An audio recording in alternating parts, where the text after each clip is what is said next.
Alhamdulillahi wa kafa wa salatu wa salamu ala nabil Mustafa ya ibadallah. Assalamu alaikum wa rahmatullah. Frères et sœurs dans la foi, les meilleures louanges sont à Allah. Allah l'unique sans fils, Allah le détenteur du pouvoir. Il donne son pouvoir à qui il veut, comme il veut, parce qu'il veut. Que la paix et la bénédiction d'Allah soient sur Muhammad, les meilleurs dirigeants de tous les temps, ainsi qu'à sa famille pieuse, ses valeureux compagnons et tous ceux qui le suivront jusqu'au jour de la rétribution. Adorateurs d'Allah, incontestablement, l'islam est la notice de l'être humain sur terre. Et par conséquent, il traite de tous les sujets, en l'occurrence la gestion de la cité. La gestion de la cité, ou mieux la politique, a-t-elle droit de citer en islam? Les croyants sont-ils autorisés à participer dans les processus électoraux et pour quel enjeu? Réponse dans cette autre édition des Vitrines de l'Islam.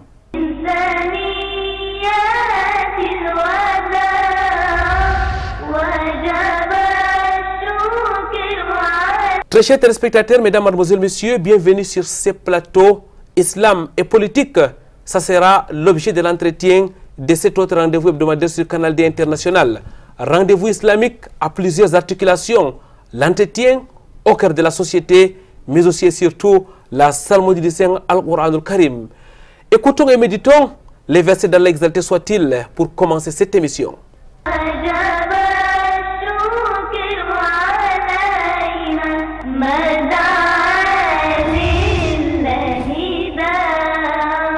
أعوذ بالله من الشيطان الرجيم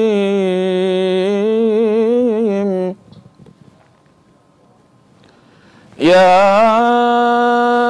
أيها الذين آمنوا اجتنبوا كثيرا من الظن إن بعض الظن إثم ولا تجسسوا ولا يغتب بعضكم بعضا أيحب أحدكم أن يأكل لحم أخيه ميتا فكرهتموه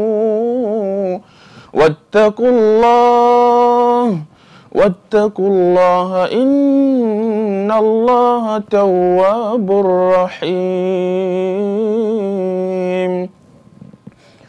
يا أيها الناس إنا خلقناكم من ذكر وأنثى وجعلناكم شعوبا وقبائل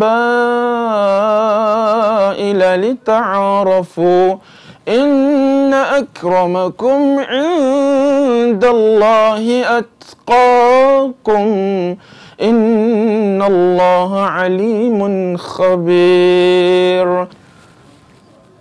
Assalamu alaikum wa rahmatullahi wa barakatuhu. Fidèles téléspectateurs des Vitrines de l'Islam, mesdames et messieurs, après cette lecture, nous allons immédiatement passer à la traduction des sens de ces versets du Saint-Coran de la sourate Al-Hujurat, les appartements. Ô vous qui avez cru, à éviter de trop conjecturer sur autrui, car une partie des conjectures est péché.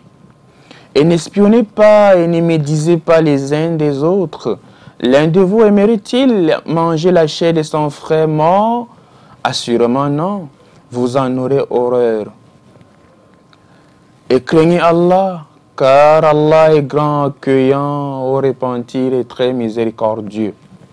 Ô homme, nous vous avons créé d'un mâle et d'une femelle, et nous avons fait de vous des nations et des tribus afin que vous vous connaissiez mutuellement.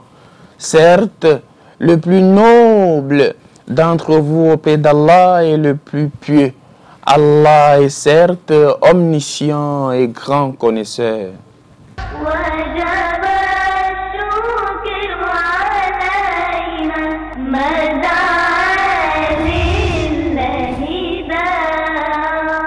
Rabbi shrah li sadri wa yassir li amri wahlul uqdatan min lisani yafqahu qawli. Une fois de plus, mesdames, mademoiselles, messieurs, bienvenue sur ce plateau des Vitrines de l'Islam. Aujourd'hui, nous allons nous arrêter sur la politique. Nous allons notamment regarder la politique avec les regards de l'islam, c'est-à-dire le Coran al-Karim et la sunna du prophète Mohammed sallallahu alayhi wa sallam. Pour aborder ce thème ô combien sensible et important, nous avons sur ce plateau des intellectuels, des élites de la communauté musulmane. Nous avons à notre droite Imam Fadil, Imam Fabilou, qui est politologue de formation. Il est aussi et surtout secrétaire général adjoint de la LICAM, la Ligue des cadres musulmans du Cameroun. Assalamu alaikum wa rahmatullahi wa barakatuh, frère Fadil. Wa alaikum assalam wa rahmatullahi wa barakatuh, Mamadou Koiranga. Frère Fadil, qu'Allah vous récompense d'avoir accepté notre invitation. Je rappelle que vous êtes universitaire, vous êtes à l'université de Douala notamment. Vous avez déjà rédigé votre doctorat qui porte sur la gouvernance scolaire au Cameroun. Mais il faut surtout rappeler que vous avez soutenu votre master sur les thèmes femmes musulmanes et la politique dans la VINA, une analyse sociopolitique de la participation à la vie publique. Frère Fadil, nous prions d'abord Allah exalté soit-il de faciliter votre soutenance. Je rappelle que vous avez déjà écrit, on attend tout simplement que la programmation du jour soit effective. Et merci d'avoir honoré notre invitation. Avec nous, mesdames, mademoiselles, messieurs, un autre universitaire. Il s'appelle Fouapon Alassane. Il est historien de formation, doctorant au département Histoire de l'université de Yaoundé 1. Assalamu alaikum wa rahmatullahi wa barakatuh, frère Fouapon Alassane. Wa alaikum assalam wa rahmatullahi wa barakatuh. Frère Fouapon Alassane, vous vous êtes déplacé de la ville de Yaoundé pour venir éclairer nos téléspectateurs par rapport à ce thème combien sensible. Je rappelle que vous êtes très bien connu sur nos plateaux. Avec vous, nous avons déjà abordé plusieurs thématiques, notamment la civilisation islamique, la laïcité et autres. Vous êtes là aujourd'hui encore une fois de plus. Et c'est certainement nos téléspectateurs qui vont profiter. Vous êtes aussi un chercheur dans le domaine islamique, ce n'est un secret pour personne. Et nous avons oublié le frère Fouapon Alassane est le secrétaire général de la LICAM, secrétaire général national de la Ligue des cadres musulmans du Cameroun. Nous avons donc tout le secrétariat du Bureau national avec nous sur ce plateau pour ce thème. Frère Fadil, je voulais dire Imam Fadil, je voudrais ici profiter de l'imam pour avoir la définition de l'islam, parce que nous allons traiter de l'islam et de la politique. Qu'est-ce qu'on doit comprendre par islam, frère Fadil? Alhamdulillah, wa salatu wa salamu ala rasulillah, wa ala alihi wa ashabihi wa man tabi'ahum bi ihsanin ila yawmiddin wa ba'd. Koiranga, quand on définit l'islam selon les jurisconsultes musulmans, c'est la soumission totale d'un individu à Allah dans ses prescriptions et dans ses injonctions, lui interdisant de faire telle ou de faire telle autre chose. L'islam, c'est la soumission à Allah, exalté soit-il. Frère Fadil, et c'est quoi la politique? La politique, si nous prenons la définition la plus facile pour que les téléspectateurs puissent comprendre sans se fatiguer, c'est l'art de la gestion de la cité, l'art de gérer pleinement la cité sans compromettre les valeurs sociétales et sociales des uns et des autres. Regard de Imam Fabilou, le politologue, nous allons à présent peut-être demander à l'historien de donner aussi son regard par rapport au thème. Lorsqu'on dit islam et politique, quelle est votre réaction d'abord, frère Fouapon Alassane? Oui, je commencerai tout d'abord par transmettre toutes mes salutations aux téléspectateurs du Canal 2 international et prier également que le contexte dans lequel notre pays se trouve, nous prions Allah subhanahu wa ta'ala de faciliter à ce que tout se passe, n'est-ce pas, dans un climat de paix, comme cela a été toujours. Je vais tout simplement continuer dans la même lancée que le frère Fabilou, mais ici en reprécisant, parce que lorsqu'on parle généralement de islam et politique, il y a certaines personnes qui ne comprennent pas comment est-ce qu'on peut mettre à côté une religion et ce qui relève purement de la politique. Il faut tout simplement repréciser les choses en disant que je vais citer ici un très grand politologue américain, Bernard Lewis, qui a écrit un très célèbre ouvrage, L'Islam en crise, où il rappelle justement que toute analyse de l'islam qui voit l'islam uniquement comme une simple religion est faussée. Donc il faut à la fois comprendre l'islam en même temps en tant que religion, c'est-à-dire un ensemble de cultes, un ensemble de spiritualité, mais aussi comme un ensemble de cultures et de civilisations bâties, n'est-ce pas, sous le prisme du regard du religieux. Donc l'islam est en même temps religion et en même temps culture et civilisation. Et lorsqu'on parle maintenant de culture et de civilisation, alors on ne se limite plus ici au simple fait culturel. On peut également, n'est-ce pas, toucher tout ce qui est relatif à l'économie, à la politique, à la sociologie et à l'histoire. Donc voilà le regard que je peux, n'est-ce pas, à l'entente de cette émission donner sur ce thème islam et politique. Barakallahu Fik, Imam Fabilou a écouté les frères Fopon Alassane. L'islam aborde bien la question de la politique. Bien évidemment, comme nous l'avions si bien dit tout à l'heure, Allah a voulu faire de l'islam une religion, mais les hommes ont voulu faire de l'islam une politique. Mais à côté de cette religion qu'Allah subhanahu wa ta'ala nous a accordée, il a donné ce privilège-là au prophète Mohammed sallallahu alayhi wa sallam d'appliquer cette religion-là à travers le monde entier. Et il a prescrit au prophète Mohammed sallallahu alayhi wa sallam une façon de gérer la cité. Et cette façon-là, il l'a décrit dans le Coran, qui est donc le texte fondamental, qui est comme la constitution, la boussole des musulmans. Et à travers donc cette constitution-là, le prophète sallallahu alayhi wa sallam a géré dans cette cité. Et c'est à partir de là qu'on assimilerait donc l'islam à la politique, ou bien l'islam à la bonne gestion de la cité. Et en assimilant donc l'islam à la bonne gestion de la cité, on assimilerait donc l'islam au mode de vie qui serait aussi assimilable donc à la politique. Donc, dans les textes islamiques, il n'y a pas islam cultuel à part et puis gestion de la cité aussi à part. Donc, l'islam englobe à la fois la spiritualité, c'est-à-dire les adorations bien connues, mais aussi la gestion de la cité. Bien évidemment, parce que on ne peut gérer une société qui a des croyances et qui a également des objectifs et qui voit dans une même direction. Si vous ne voyez pas dans une même direction, on ne peut pas vous réunir dans une même contrée ou bien dans un même pays pour que vous puissiez aboutir à un objectif bien déterminé. Frère Fopon Alassane, je voudrais qu'on rentre dans l'histoire. Vous êtes un historien. À l'époque du prophète Mohammed sallallahu alayhi wa sallam et à l'époque de ces califes, c'est-à-dire ceux-là qui l'ont succédé, est-ce qu'on peut dire que la politique avait droit de citer dans la cité islamique? Oui, bien évidemment, la politique avait droit de citer. Et aujourd'hui, parfois, la difficulté de comprendre est liée au fait que l'islam se retrouve aujourd'hui à la croisée du chemin entre sa propre histoire, c'est-à-dire l'histoire de la révélation de l'islam, de l'évolution du monde musulman, et ensuite ce phénomène de fait que l'islam a également dans son expansion croisé d'autres sociétés, d'autres civilisations qui avaient également leur histoire et leur manière de voir un ensemble de choses. Mais si on revient au départ, c'est-à-dire comprendre comment est-ce que l'islam a été révélé, on comprendra tout simplement en quoi est-ce que l'islam était à son origine compatible à la gestion politique. Parce que lorsque le prophète Mohammed sallallahu alayhi wa sallam reçoit la révélation à la Mecque, c'est-à-dire on prépare une société. Parce que lorsqu'on parle de la gestion de la cité, on gère qui dans la cité? On gère les hommes. Et lorsqu'on parle de la gestion de l'homme, qui est mieux placé pour gérer l'homme? C'est leur créateur d'abord. Voilà pourquoi Allah dit Oma khalaqtu jin wa insa illa liya'budun.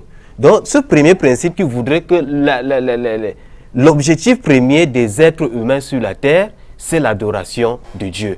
Voilà pourquoi, je crois, les psychologues, les philosophes ont défini que l'être humain est un être à double espèce, c'est-à-dire psychosomatique.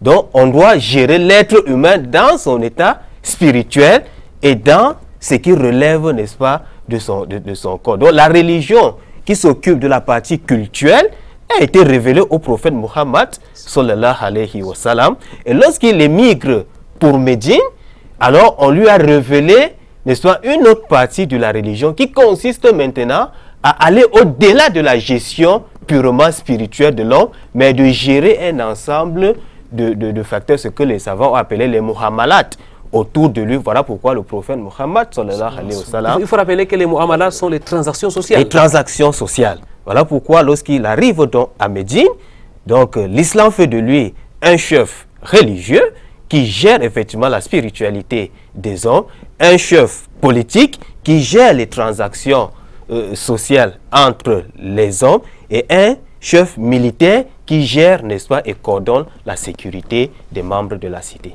Jazakumullahu khairan, frère Fabilou, certainement on reviendra sur la politique telle que pratiquée aujourd'hui, mais il faut d'abord que nous restions dans les textes islamiques, dans le Coran al-Karim et dans la sunna du prophète Muhammad sallallahu alayhi wa sallam. Certainement, beaucoup de nos téléspectateurs sont perdus à la maison.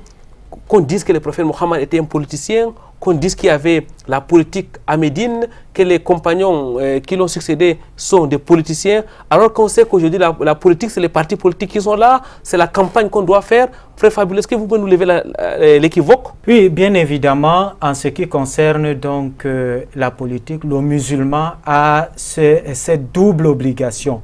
Cette double obligation selon laquelle il doit d'abord remplir l'obligation cultuelle et remplir l'obligation politique. Dans ces fourre-tout, dans cet ensemble, le musulman qui doit revoir, et quand il voit même l'évolution de l'islam, le prophète sallallahu alayhi wa sallam s'est d'abord attaqué à la dynamique sociétale, avant de s'attaquer à la dynamique sociale, pour plus tard s'attaquer à la dynamique politique. Parce que si les deux premières dynamiques n'ont pas été cohérents et concordants, alors la dernière dynamique devrait battre de l'aile. La dynamique sociétale, c'est quoi? C'est les comportements, les usages, les us et coutumes que nous avons avec les bonnes mœurs, enlever la corruption, ainsi de suite. Tous ces éléments qui rentrent dans le bon comportement dans une société, c'est ceux-là que le prophète sallallahu alayhi wa sallam a appliqué et c'est ce que les califes ont également appliqué après lui. Et maintenant, au niveau de la dynamique sociale, la dynamique sociale voudrait tout simplement que le dirigeant ou bien le politicien qui est là s'intéresse à la vie sociale, telle que la politique de l'éducation, la politique de logement, la politique qui rentre dans sur le plan sanitaire et autres. Et je pense que le prophète sallallahu alayhi wa sallam a également essayé de faire tous ces éléments pour rendre une vie sociale meilleure à la communauté musulmane de son temps, et ceux qui ont été après lui ont fait également la même chose, et cela leur a permis d'asseoir leur hégémonie politique, et cela leur a permis également de bien gérer et de bien entreprendre des relations avec les voisins, avec ceux qui n'étaient pas de leur obédience religieuse. À vous entendre, frère Fadil, il y a donc une particularité de la politique selon l'islam. La politique islamique a sa singularité en quelque sorte? Bien évidemment, la singularité de la politique en islam, c'est d'abord l'éducation comportementale de la communauté. Comme l'a dit Alassane tout à l'heure, quand Allah subhanahu wa ta'ala a révélé, a envoyé le prophète Muhammad sallallahu alayhi wa sallam, il a passé 10 ans à appeler au comportement et au dogme. Et 13 ans, pardon, c'est après ces 13 ans qu'il est allé donc au-delà du dogme et du comportement pour rentrer donc dans certaines transactions commerciales, certaines transactions sociales entre les êtres humains. Et c'est pour cela qu'il y a eu donc le vivre ensemble, la cohabitation et la cohésion sociale à Médine avec les juifs, les chrétiens et d'autres animistes. Shukran lak, Fadil. Frère Alassane, après le prophète Mohammed sallallahu alayhi wa sallam, il y a ces califes qui ont continué. Après, nous avons eu beaucoup d'empires, notamment l'Empire ottoman et autres. Et c'est-à-dire, frère Alassane, que dans les temps, la politique a toujours été quelque chose pratiqué dans les cités islamiques. Oui, justement, je le disais tantôt, qu'est-ce qu'il faut donc comprendre maintenant? Parce que lorsque le prophète Mohammed sallallahu alayhi wa sallam est décédé à Médine, il y a d'abord eu cette question-là de la succession. La première des choses, c'est que on ne succède pas ici au prophète, parce que la révélation est scellée. Aujourd'hui, j'ai parachevé pour vous votre religion et j'agrée l'islam comme religion pour vous. Maintenant, il était question de chercher un successeur qui va continuer l'œuvre du prophète Muhammad sallallahu alayhi wa sallam, qui lui-même doit se soumettre aux tests révélés laissés par le messager d'Allah et surtout continuer la gestion politique de l'empire musulman qui était conquis à l'époque. Donc, sous le règne de Abu Bakr as-Siddiq, effectivement, il était question de continuer, il était comme le calife, c'est-à-dire le chef de l'État, de la communauté du califat musulman naissant. On a évolué jusqu'à l'époque de... Après Abu Bakr as-Siddiq, c'était Omar ibn Khattab. Après lui, c'était Othman ibn Affan. Et le problème aujourd'hui commence avec la fitna qu'il y a eu entre, n'est-ce pas, après l'assassinat du calife Omar, puis Ousmane. Puis Othman, oui. Et la fitna qu'il y a eu entre les partisans de Muawiyah et de Ali ibn Abi Talib. Donc à partir de cette période, on va donc se rendre compte que l'empire d'abord des Omeyyades et après des Abbassides, il y a eu à partir de ce moment un début de scission entre les affaires purement religieuses et les affaires purement politiques. Et, petit à petit, la religion maintenant se transforme un peu comme une sorte de contestation du pouvoir politique en place, ou alors une légitimisation du pouvoir politique en place. Parce que le califat s'est vu, n'est-ce pas, ce pouvoir politique émietté par les émirs avec l'expansion grandissante de l'islam jusqu'à l'empire ottoman. À partir de l'empire ottoman, donc, le calife n'a plus véritablement tous les pouvoirs politiques et religieux comme cela était à l'époque de Omar ibn Khattab ou bien de Abu Bakr Siddiq, et cela va considérablement évoluer jusqu'à la chute, n'est-ce pas, de l'empire ottoman au lendemain de la première guerre mondiale, où on met fin, n'est-ce pas, au califat et on déclare l'empire devenu État laïque, et c'est à partir de ce moment que l'histoire politique de l'islam prend une autre tournure. Alhamdulillah, l'histoire de l'islam prend une autre tournure, la politique dans l'islam prend peut-être une autre tournure, mais l'islam reste édémère, tel que cela a été révélé par Allah exalté soit-il sur son prophète Muhammad sallallahu alayhi wa sallam. Mesdames, mademoiselles, messieurs, nous espérons que vous avez donc bien cerné la place de la politique dans les textes islamiques, mais aussi dans son histoire. Nous allons marquer une courte pause et nous reviendrons après.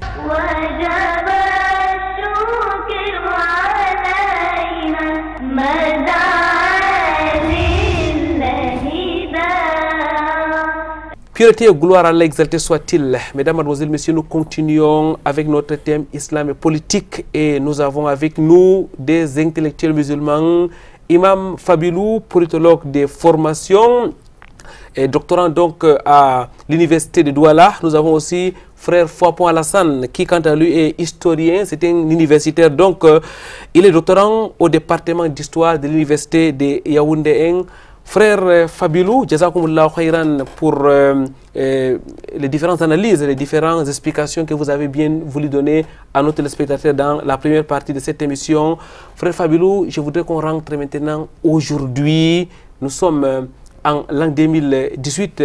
Frère Fabilou, la politique telle que pratiquée aujourd'hui, avec la séparation des pouvoirs, avec les partis politiques qui sont là, avec effectivement la campagne qu'on doit faire régulièrement avec les élections, est-ce que cette politique-là peut faire bon ménage avec l'islam?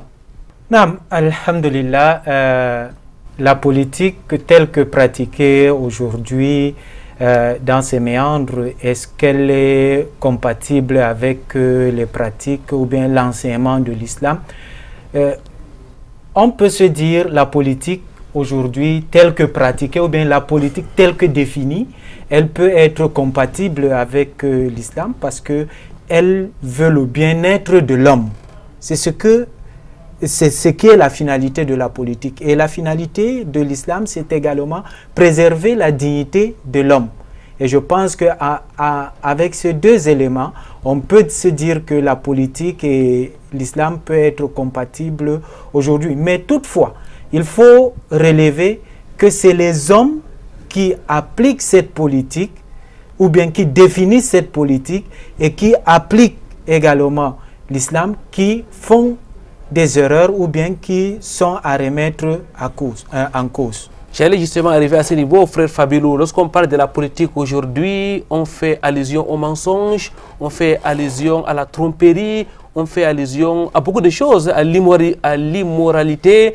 Est-ce que vous pensez que, frère Fadil, cela peut concorder avec les enseignements de l'islam? Je vous l'ai dit tout à l'heure que dans l'islam, il y a d'abord trois dimensions. La dimension sociétale dans le comportement qui doit évacuer tout ce que vous avez appelé l'immoralité, tromperie et autres. Et maintenant, on revient donc sur la dimension sociale. Mais maintenant, sur cette première dimension, c'est là où il y a tout le problème. Au niveau de la dimension sociétale, aujourd'hui, nous sommes envahis par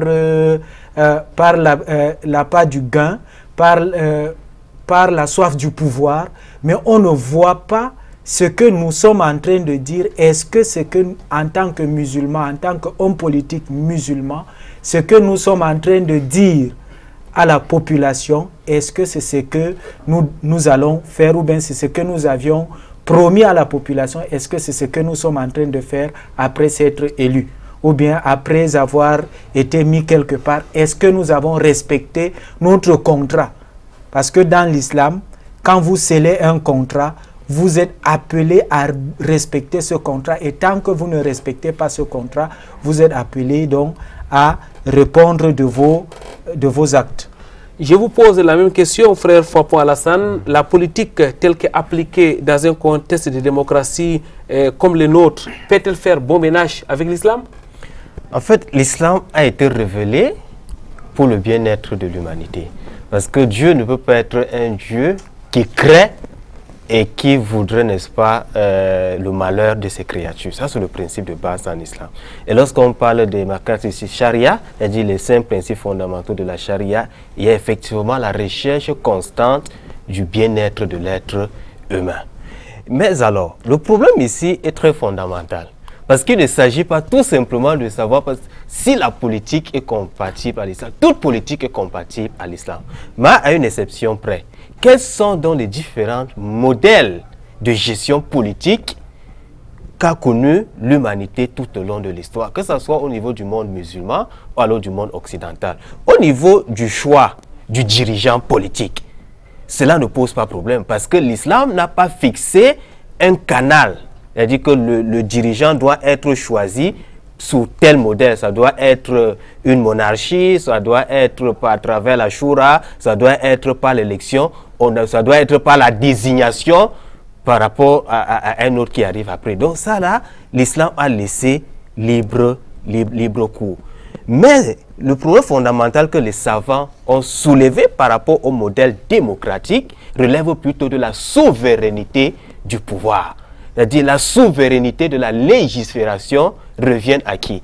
C'est-à-dire pour le Coran et la Sunna, celui qui légifère, la souveraineté de légiférer revient à Allah subhanahu wa ta'ala. Pourtant, dans le système démocratique, la souveraineté de légiférer revient plutôt au peuple. Donc c'est à ce niveau où il y a souvent, n'est-ce pas, incompatibilité entre la conception de l'islam, de la gestion de la cité et le modèle démocratique que nous avons aujourd'hui. En conclusion, frère Fapon Alassane, on peut donc rester musulman, pratiquant et pratiquer la politique? Bien sûr, on peut rester parce que l'imam tel qu'Al-Albani, qui, n'est-ce pas, s'est appuyé sur un concept très connu sur le rythme malikite. Lorsque vous vous trouvez entre deux mots, vous choisissez le moindre. Et le moindre ici, c'est que les musulmans doivent effectivement participer à la vie politique de leur pays, mais seulement veiller à ce que les lois, à ce que les dirigeants ne portent pas en eux les projets politiques qui vont, n'est-ce pas, menacer l'intérêt de l'islam et l'intérêt des musulmans partout dans le monde. Frère Fapon Alassane, tout à l'heure, je l'ai dit à l'endroit des politologues, lorsqu'on dit la politique aujourd'hui, c'est tout le monde qui l'assimile au mensonge, à la tromperie. Est-ce que vous pensez que c'est possible véritablement sur le terrain? Est-ce que c'est pratique de pouvoir aller battre campagne et dire la vérité aux électeurs? Est-ce que c'est possible aujourd'hui de faire la politique en conservant ou en ayant une véritable moralité?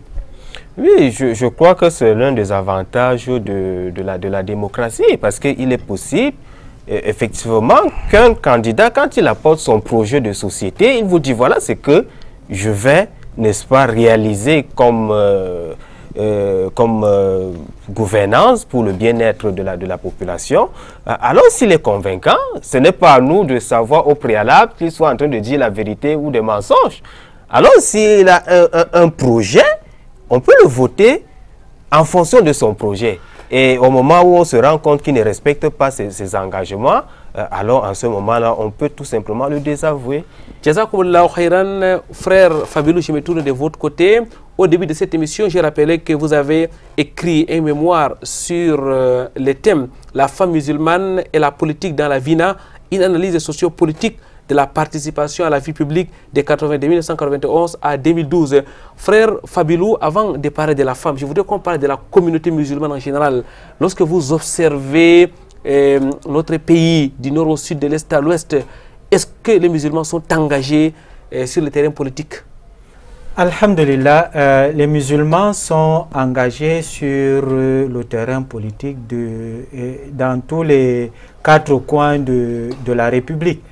Et je pense que maintenant, c'est qu'il faut se dire, est-ce qu'ils répondent aux canaux de l'homme politique purement musulman ou ils répondent aux canaux de l'homme politique politicien? Alors, à mon sens, ils répondent aux canaux de l'homme politique politicien. C'est lui-là qui a ses intérêts devant et il est à la chasse de ces intérêts-là et il oublie l'intérêt communautaire. C'est ça le véritable problème. Aujourd'hui, si on essaie de voir, vous l'avez dit tout à l'heure, j'ai travaillé sur les questions de l'éducation.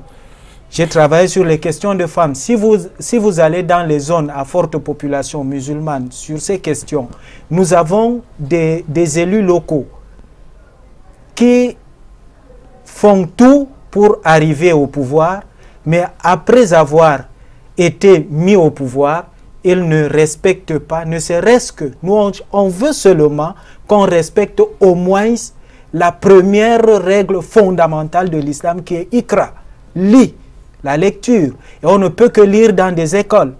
On n'en trouve pas. Donc, frère Fabilou, pour vous, nos élus musulmans n'assument pas?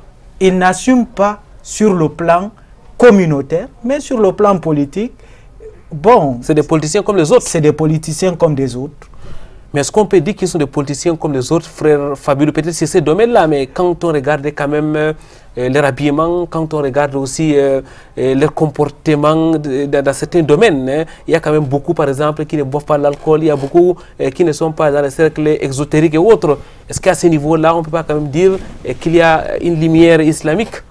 Bon, la lumière sur le plan comportemental, sur le plan du paraître, oui, mais sur le plan peut-être du rendu vis-à-vis de sa communauté, parce que le bien-être, le meilleur des hommes, c'est celui-là qui est profitable, qui est bénéfique à sa communauté. Quand vous êtes dans vous faites partie d'une communauté, et dans une communauté, vous allez trouver tout un village. Moi, j'ai fait un village à l'est du Cameroun. Il y a un village qui est pratiquement de 300 à 500 âmes, tous musulmans, mais qui ne possèdent pas, par exemple, des actes de naissance. Alors que nous avons des politiciens musulmans dans la zone. Shukran lak, Fadil, qu'Allah vous récompense. Frère Fapon Alassane, vous êtes un historien, vous observez le temps passé certainement, et lorsque vous regardez la communauté musulmane, quel est le regard que vous avez par rapport à son engagement sur le terrain politique? Oui, l'engagement politique a été, la preuve en est que le premier président du Cameroun a été un musulman. Mais je ne veux tout simplement pas sombrer dans une sorte de communautarisme ou alors du repli identitaire. Parce que quoi, en réalité, l'islam est une religion universelle. Et comme le prophète, Allah subhanahu wa ta'ala dit dans le Coran au prophète Muhammad, nous t'avons envoyé en tant que miséricorde pour l'humanité. Donc, en réalité, le musulman dans chaque société où il se trouve doit défendre l'intérêt, n'est-ce pas, de l'islam. Et lorsqu'on défend l'intérêt de l'islam ici, c'est l'intérêt de l'espèce humaine qu'on est en train de défendre.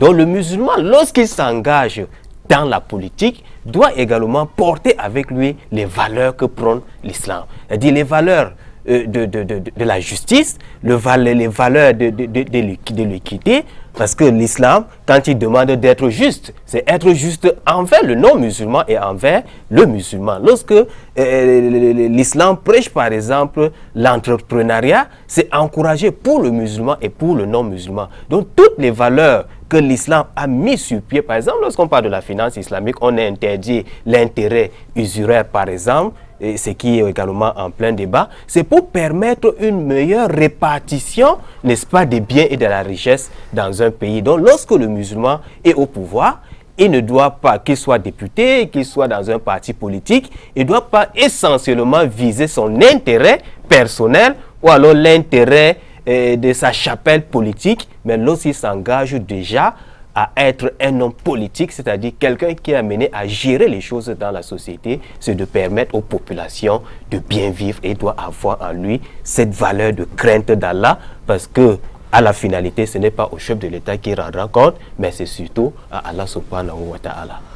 La politique et la gestion de la cité en général a donc beaucoup à apprendre dans la religion islamique, frère Alassane. C'est ce qu'on doit comprendre de ce que vous avez dit. Effectivement, la politique a beaucoup à apprendre.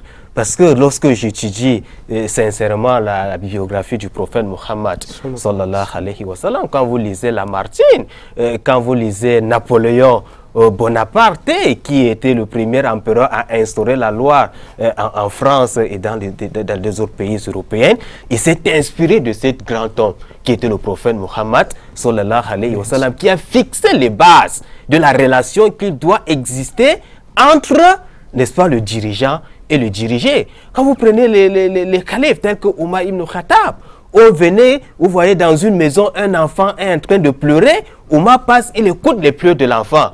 Avec son compagnon, il dit courons vers Baitul Mal. Omar, qui était un calife, c'est-à-dire quand on parle de calife de l'islam, ce n'était pas un pays d'État, c'était tout un empire qui s'étendait de l'ouest à l'est. Mais Omar, en tant que chef de l'État, va chercher de la nourriture et son compagnon lui demande au calife, donne-moi ce sac de nourriture pour que je le transporte. Il dit non, moi j'ai pris l'engagement devant Allah d'être responsable de ces individus. Laisse-moi alors assumer ma responsabilité. Et il est allé donner, n'est-ce pas, à manger à cette famille. C'est pour comprendre effectivement que l'islam a véritablement beaucoup de choses à enseigner à nos dirigeants contemporains. Le prophète Muhammad sallallahu alayhi wa sallam et les premiers musulmans, mesdames, mademoiselles, messieurs, sont donc des modèles pour les politiciens d'hier, mais aussi ceux d'aujourd'hui. On va prendre une transition et nous reviendrons juste après.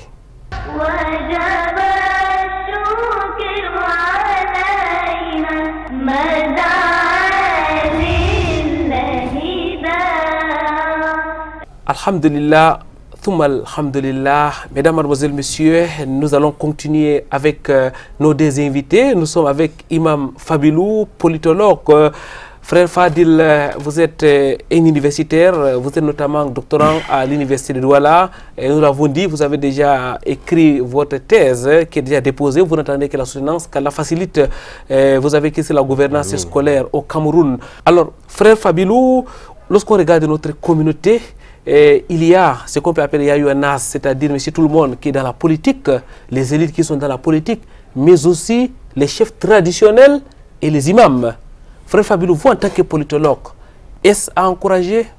Oui, en tant que politologue, j'encourage les chefs à participer à la gestion de la cité parce que les chefs sont en contact au quotidien de la population. C'est eux qui peuvent rendre beaucoup plus compte à l'administration, ce qui se passe dans leur communauté, et ils peuvent savoir qui est nouveau dans leur communauté, qui fait quoi dans leur communauté pour remonter l'information au niveau de la hiérarchie. Et même les imams dans leurs différentes mosquées et cercles de lecture et d'enseignement, ils peuvent connaître des gens et ils sont comme des bergers, eux également, qui peuvent donc soit donner des conseils à l'administration concernant telle attitude ou telle autre attitude à prendre par rapport à une décision qui doit être appliquée sur les musulmans et pour les musulmans. Frère Fabelou, est-ce que c'est stratégique qu'un imam, par exemple, soit militant d'un parti ou d'un autre parti, frère Fabelou? Est-ce que le militantisme des imams, par exemple, est encouragé? Est-ce que, par exemple, un imam qui est président d'une section, d'un parti, peut diriger la prière et que tous les autres soient derrière lui comme il se doit? Là c'est un débat que je pourrais renvoyer à la chapelle cultuelle de l'islam qui peut véritablement se prononcer là-dessus. Mais moi, je pense l'imam, dans tout ce qu'on fait... C'est un citoyen comme les autres? C'est un citoyen comme les autres. Il doit participer à l'évolution de sa communauté, de sa société. Mais ce que moi, je voulais ajouter, la politique que l'imam doit faire, ce n'est pas la politique politicienne telle que vous l'avez décrite, mais c'est beaucoup plus la politique sociale que l'imam devrait faire. L'imam, lui, il est là avec tout ce que nous avons comme problème dans la cité, dans nos différentes maisons, dans nos différentes familles. L'imam a tellement de choses à faire que la politique est une gêne pour lui. Aller faire la politique politicienne pour l'imam, c'est inconcevable. Tant il doit sur le plan psychologique, social, économique, anthropologique, éducationnel, gérer la communauté dans laquelle il vit ou bien qu'il a la charge. Il n'a pas fini avec cela. C'est parce qu'il n'a pas été peut-être formé dans ce sens-là qu'il a du mal à faire cette politique qu'il a à sa charge et il rentre dans l'autre politique. Shukran Lak Fadil. Frère Alassane, je voudrais vous poser la même question. Vous, en tant qu'observateur de la société, ce n'est un secret pour personne. La plupart de nos chefs traditionnels sont des militants des partis politiques. Certains de nos imams font aussi pratiquement la campagne. Est-ce que c'est stratégique? Est-ce que ce n'est pas plus bénéfique pour la population que les dirigeants spirituels et les dirigeants traditionnels soient dans la société civile? Oui, moi je pense que de manière stratégique, les imams sont beaucoup plus appelés à gérer la spiritualité, à gérer les problèmes sociaux. Mais est-ce qu'on ne peut pas chercher à différencier maintenant l'islam et la politique? Non, on ne différencie pas parce que, moi, nous avons bien dit, la politique englobe, il y a plusieurs aspects. La politique ne se limite pas au militantisme dans un parti politique. La politique ne se limite pas, n'est-ce pas, au soutien à un chef d'État, mais la politique, c'est la gestion de la cité de manière large.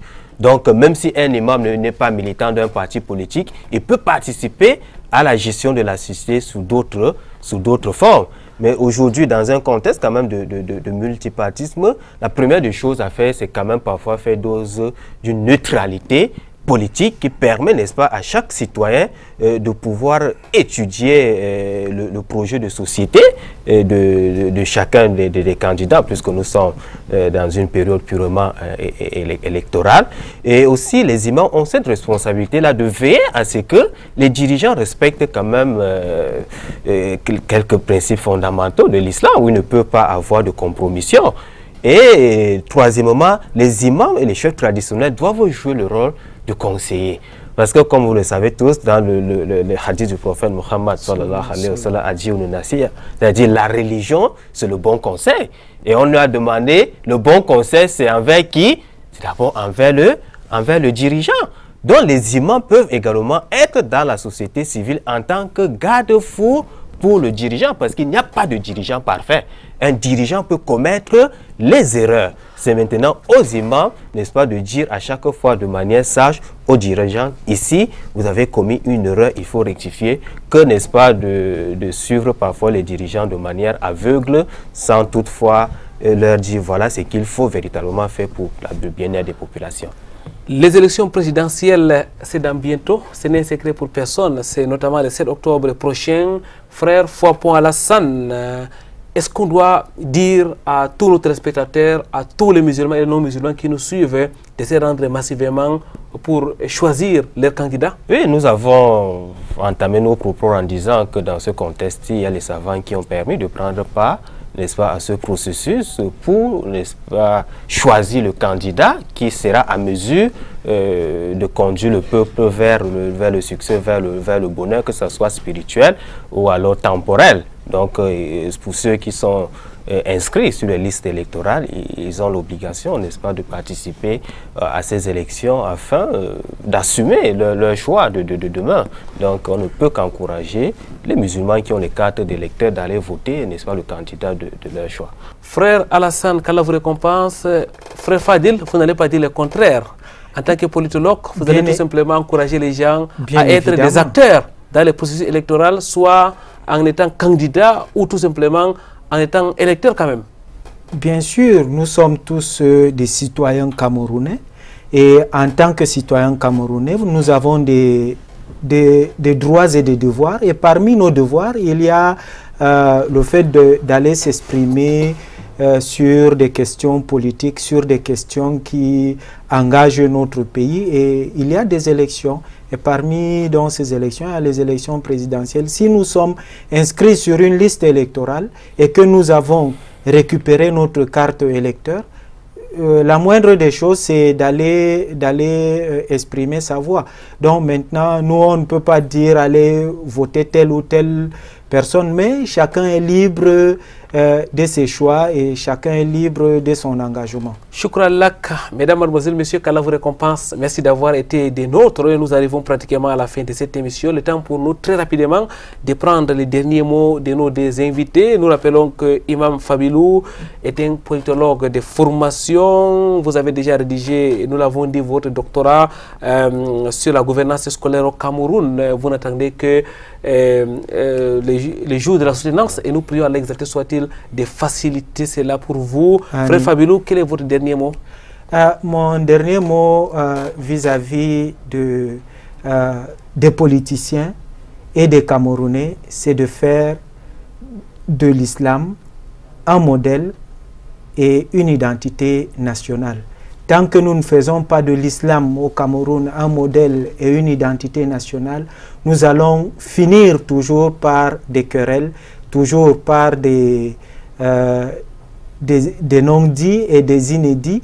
Et dans ce sens-là, nous n'allons pas nous en sortir. Alors, faisons de l'islam au Cameroun un modèle d'identité nationale. Shukran lak, l'islam peut constituer, donc, mesdames, mademoiselles, messieurs, une source pour nos politiciens.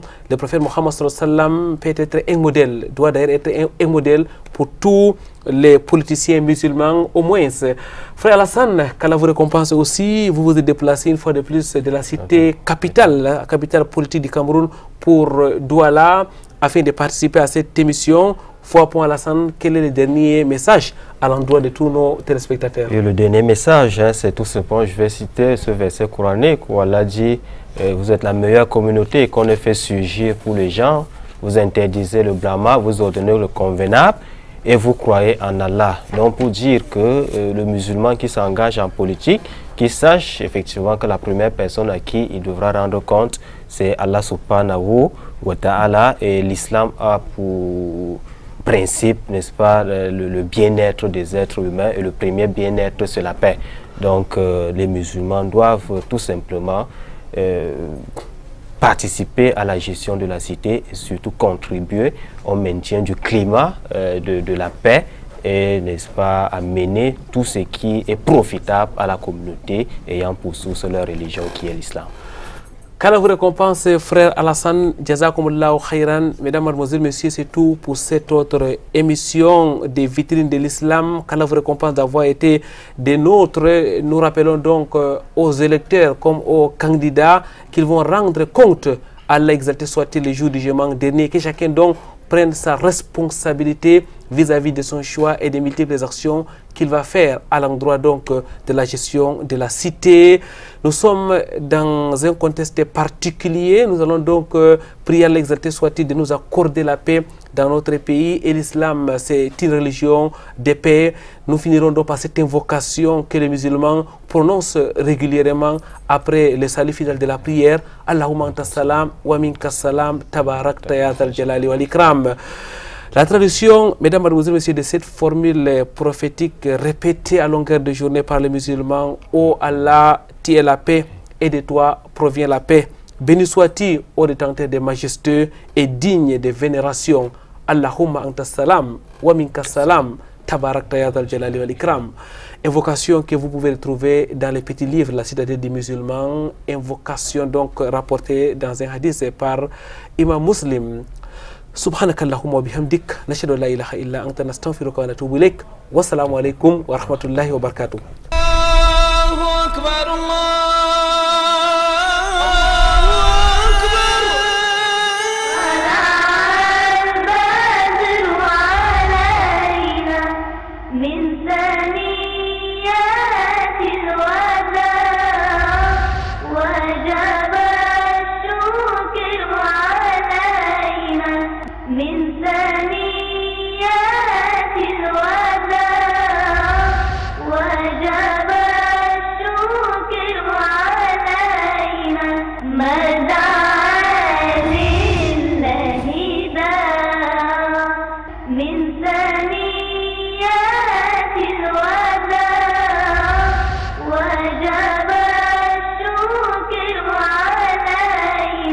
مدى